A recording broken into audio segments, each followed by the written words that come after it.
ور وښیئ، ځکه هغه انسان چې د روجې په مبارکه میاشت کې هغه ته مغفرت او بخښنه ونه شي او هغه د الله رب العزت په رحمت کې رانغښتی نه وي، هغه شقي او بدبخته انسان دی. لکه چې رسول الله صلی الله علیه وسلم فرمایي فإن الشقي من حرم فيه رحمت الله عز وجل، شقي او بدبخته انسان هغه دی چې د روجې په مبارکه میاشت هم د الله رب العزت د رحمت نه هغه محروم پاتې وي. الله رب العزت دی په دې مبارکه میاشت کې موږ د خپل رحمت نه محروموي. همدارنګه رسول الله صلی الله علیه وسلم فرمایي اذا جاء رمضان فتحت ابواب الجنه وغلقت ابواب النار وصفدت الشیاطین. رسول الله صلی الله علیه وسلم فرمایي چې کله د رمضان مبارکه میاشت راشي د جنتونو ټولې دروازې خلاصیږي، یا حقیقتا خلاصیږي چې په دې میاشت کې څوک مړ شي الله رب العزت هغه جنت ته بیایي. یا دلته مجاز دی چې د روجې په مبارکه میاشت کې چې تاسو کومه نیک عمل کوئ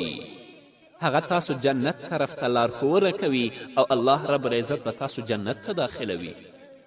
همدارنګه رسول الله صلی الله علیه وسلم فرمایي چې کله د روجې مبارکه میاشتي نو د جهنم ټولې دروازې تړل کیږي.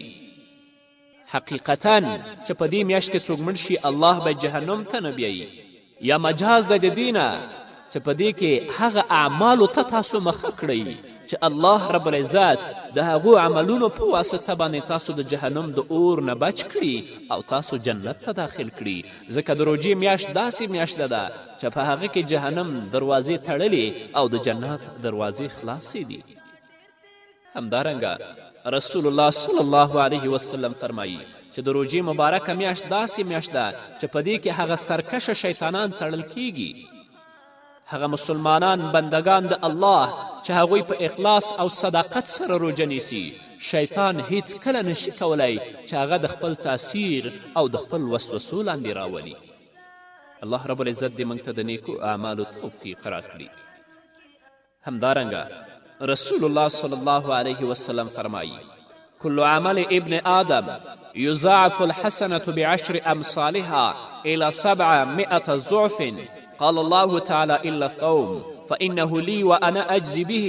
يدعو شهوته وطعامه من أجلي للصائم فرحتان، فرحة عند فطره وفرحة عند لقاء ربه ولخلوف فم الصائم أطيب عند الله من ريح المسك.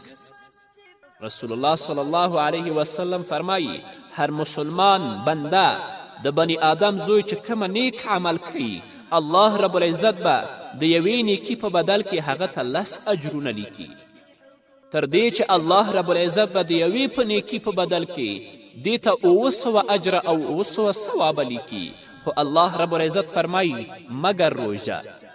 ځکه روژه چې د زما لپاره ده او د دې اجر و ثواب